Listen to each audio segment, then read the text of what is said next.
She charged across the yard like a hurricane, clutching a document in her grip. "You cannot reside here," she yelled, her voice so piercing that neighbors peered out from their window blinds. I was hauling boxes from my pickup, attempting to dismiss her, but she thrust the document into my face. "This is a violation citation," she snarled. "Our HOA prohibits individuals like you from relocating here without authorization." I examined the document. It wasn't even legitimate, just a sheet of copy paper with the words HOA violation written on it. I chuckled, which only made her complexion turn more crimson. "Ma'am, I don't reside in your HOA, I stated calmly. "This residence isn't part of Willow Creek. Verify the boundaries before you humiliate yourself." Her mouth fell open, then contorted into a malicious grin. "Oh, I understand what I'm doing," she declared. "You believe you can simply march in here and destroy our flawless community. Over my dead body." Two men materialized behind her, both dressed in dark uniforms. My gut clenched. Initially, they resembled police officers, but something seemed wrong. Their badges were gleaming, too gleaming, like they'd been purchased online. "Detain him," she commanded, gesturing at me. The taller one advanced, hand lingering near his belt. "Sir, you must vacate this property right now," he stated, voice monotone and mechanical. I remained still. Instead, I folded my arms and glared at him. "Interesting," I said deliberately, "because this is my property. Just purchased it yesterday." Karen released a piercing cackle. "Not for much longer. Once these officers complete their duty, you'll be gone. Individuals like you don't belong here." My temper flared, but I remained composed. I possessed a secret she was unaware of. A very significant one. I took a deliberate step toward them and said, "Before you make an error, you might want to examine my identification." Karen scoffed. "Oh, please. You're deceiving." The fake officers exchanged an anxious look. I noticed it instantly. I grinned. "You have 30 seconds to depart before this becomes a genuine police issue." For the first time, Karen's assurance wavered. She blinked, then shouted, "What are you waiting for? Remove him from here." But the taller guy shifted uneasily. Perhaps we should report this first." Karen whirled on him. "I'm in command here. Execute it now."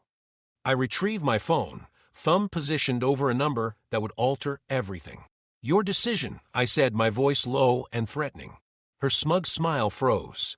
Karen's expression twisted with fury as she realized I wasn't retreating.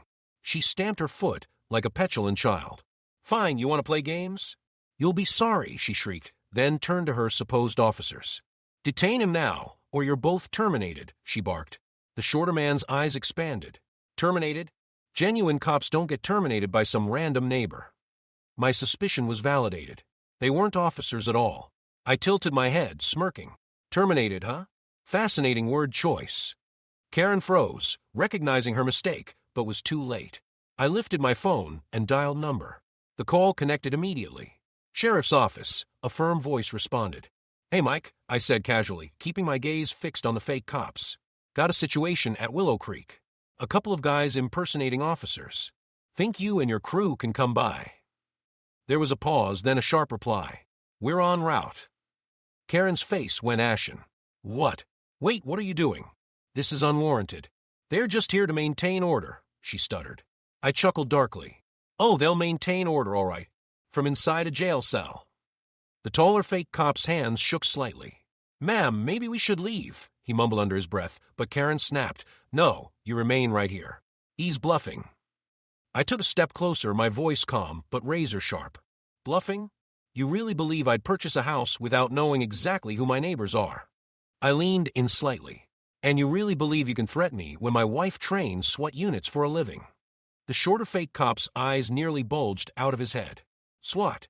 Ma'am, we should—" "Shut up," Karen screeched, cutting him off. She turned back to me, trying to regain control, but her voice quivered. "I don't care who your wife is. This is my neighborhood, and individuals like you don't get to march in here and ruin it." Sirens wailed in the distance, growing louder by the second. Karen spun around, panic flashing across her face. "No, no, no, no," she muttered, backing away. I crossed my arms, satisfied. "Sounds like backup's here," I said coolly. "And this time it's real cops."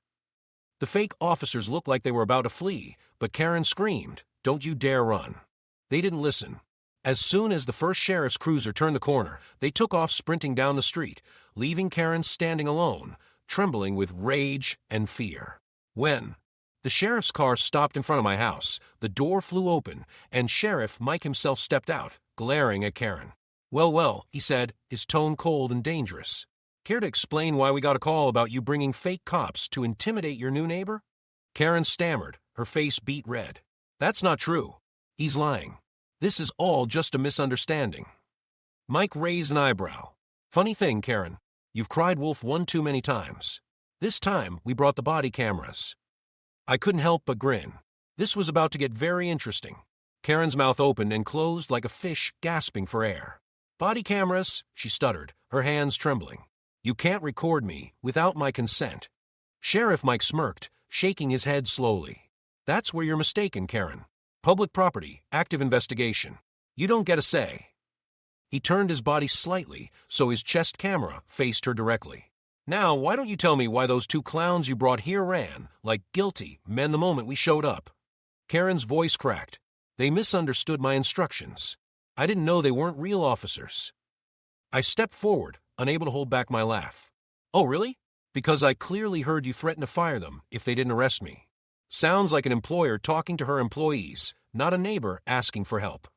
Her eyes shot daggers at me, but she couldn't form a comeback. Mike crossed his arms, his tone sharp. Karen, I've had about enough of your games. You filed over 30 false complaints in the last 6 months. We let it slide because it was just noise complaints, trash placement, petty stuff. But impersonating law enforcement. His voice dropped dangerously low. That's a whole different league. Karen's breathing quickened. I was just trying to protect the neighborhood. Look at him, she pointed at me like I was some kind of criminal. He doesn't belong here. His house isn't part of the HOA, and that means he'll ruin everything. Mike's eyebrows shot up. Not part of the HOA. He turned to me. Is that true? I pulled a folder from my truck and handed it over calmly. Here are the property deeds. This house sits just outside Willow Creek's jurisdiction. Karen has no authority over it. Mike flipped through the papers, then nodded. This is airtight. You own it outright. Karen let out a high-pitched scream of frustration. No, this can't be happening. Our community has rules. He has to follow them. Your rules stop where his property line begins, Mike said firmly. And threatening him with fake cops? That's a felony. Karen's face drained of color. She stumbled backward, her voice trembling. You wouldn't arrest me. I'm the HOA president. I couldn't help myself. I laughed so hard I nearly doubled over. Oh, you're about to be the former HOA president. Mike motioned to his deputies who had arrived silently behind him. Take her in for questioning. We'll track down those fake cops next. 2 deputies moved forward. Karen shrieked and tried to run, but one of them grabbed her arm firmly. You can't do this to me, she screamed, thrashing wildly. I run this neighborhood. Mike shook his head, his voice steady but cold. Not anymore, Karen. You crossed the line. As they dragged her toward the cruiser, Karen twisted around to glare at me one last time. You'll regret this. This isn't over. I met her gaze calmly. Oh, it's over. You just don't know it yet. The moment she was shoved into the back seat, a small crowd of neighbors who'd been watching silently from their porches started whispering to each other. Some looked shocked, others relieved. Mike turned to me, his tone softening. You handled yourself well. Most people would have lost their cool. I shrugged, smirking. I learned a long time ago. Never reveal all your cards at once. He tilted his head. What do you mean? I leaned closer, lowering my voice so only he could hear. Let's just say I've been watching Karen for weeks, and I have evidence of everything she's done. Mike's eyes widened slightly. But before he could respond, Karen's muffled screams echoed from the back of the cruiser. Guess we'll need that evidence sooner rather than later, he said, his tone grim. I nodded. Oh, you'll get it. And when you do, Karen won't just lose her position. I glanced at the neighbors, still whispering nervously. She'll lose this entire neighborhood. Sheriff Mike's eyes narrowed as he studied me. What do you mean by entire neighborhood? He asked cautiously. I took a deep breath, then unlocked my phone and handed it to him. Here, I said. Everything's on there.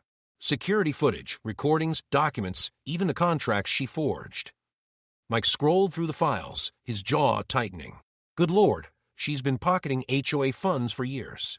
Fake maintenance projects, bogus fines, even blackmailing some of her own board members.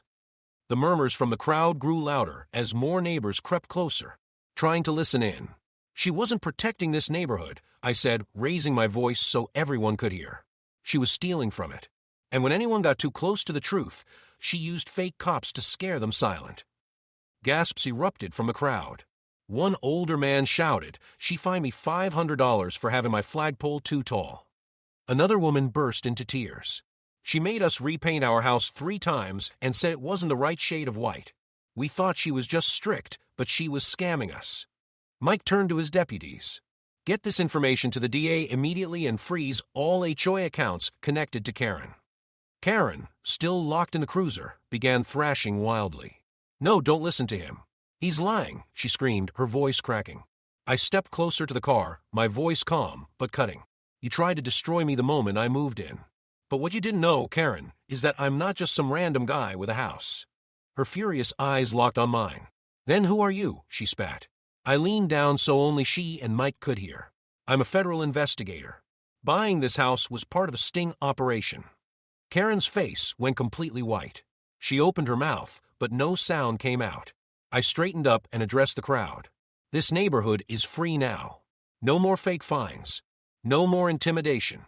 You'll elect a real board, and you'll run this community the way it should have been from the start." The crowd erupted in cheers, some people even crying with relief. Mike gave me a long, impressed look. "You played that perfectly," he said. "You had me fooled, too." I smirked. That was the point. 2 more cruisers arrived to take Karen away. As they drove her off, her screams faded into the distance. A little girl tugged on her mother's sleeve and asked, "Mommy, does this mean we don't have to move now?" Her mother knelt down, tears streaming down her face. "That's right, honey. We're safe now." I turned back to the cheering neighbors and raised my voice one last time. "This land is yours. Don't let anyone ever take it from you again." As the sun set behind Willow Creek, Mike shook my hand firmly. "So what now? You staying here?" I smiled, glancing at the house I'd bought just to bring Karen down. "Yeah, I think I'll stick around for a while." Mike laughed. "Good. Something tells me this neighborhood's going to need a guy like you." The camera of a nearby neighbor caught Karen's cruiser disappearing down the road while the whole street clapped and cheered. For the first time in months, Willow Creek felt free. And for Karen, she was about to learn that when you mess with the wrong neighbor, justice always moves in next door.